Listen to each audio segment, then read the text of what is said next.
ਕੋਈ ਸਾਡੇ ਲੋਕ ਕਹਿੰਦੇ ਨੇ ਰਾਤ ਨੂੰ ਖੁਸਰਾ ਮਰਦਾ ਜਦੋਂ ਬੂਆ ਦਰਵਾਜ਼ਾ ਪਿਛਲੀ ਕੰਧ ਕੱਢ ਢਾਹ ਕੇ ਵਾੜਦੇ ਨੇ। ਕੋਈ ਕਹਿੰਦਾ ਸਰ ਇਹਨਾਂ ਨੂੰ ਖਿਲਾਰ ਕੇ ਦਫਨਾਉਂਦੇ ਨੇ। ਖਵਾਜਾ ਸਰਾ ਜਿਹੜੇ ਨੇ ਉਹ ਫੌਤ ਹੋ ਜਾਂਦੇ ਨੇ ਤੇ ਕੋਈ ਕਹਿੰਦਾ ਜੀ ਉਹਨਾਂ ਦਾ ਜਨਾਜ਼ਾ ਨਹੀਂ ਹੁੰਦਾ, ਕੋਈ ਕਹਿੰਦੇ ਜੀ ਉਹਨਾਂ ਨੂੰ ਦਫਨਾਇਆ ਪਤਾ ਨਹੀਂ ਕਬਰਸਤਾਨ ਆਮ ਚ ਨਹੀਂ ਜਾਂਦਾ।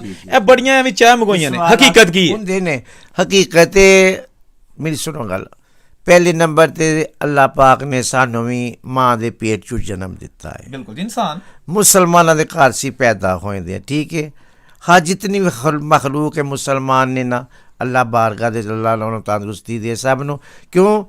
ਅਸੀਂ ਵੀ ਮਾਵਾਂ ਕੋਲ ਜਨਮ ਲਿਆ ਵੇ, ਲੇਕਿਨ ਤਕਦੀਰ ਮਾਲਕ ਲਿਖੀ ਦੀ ਸੀ, ਮਾਂ ਤਾਂ ਨਹੀਂ ਲਿਖੀ। ਮਾਂ ਪਿਓ ਦੇ ਘਰ ਕਲਮਾ ਪੜ੍ਹਦਾ ਵੇ, ਕਿਆ ਉਹਨੂੰ ਜਲਾਇਆ ਜਾ ਸਕਦਾ ਕਿ ਜਾਂ ਉਹਨੂੰ ਕਿਸੇ ਖੱਡੇ ਸੱਟਿਆ ਜਾ ਸਕਦਾ? ਮੈਂ ਕਿਹਾ ਜੀ ਅਸੀਂ ਸਾਡਾ ਜਨਾਜ਼ਾ ਹੁੰਦਾ ਮਰਦਾਵਾਂ, ਹਾਂ ਲਿਬਾਸ ਸਾਡਾ ਜ਼ਨਾਨਾ ਹੀ ਹੈ, ਇੱਕ ਸਾਡਾ ਫਕੀਰੀ ਹੈ ਲਿਬਾਸ ਹੈ।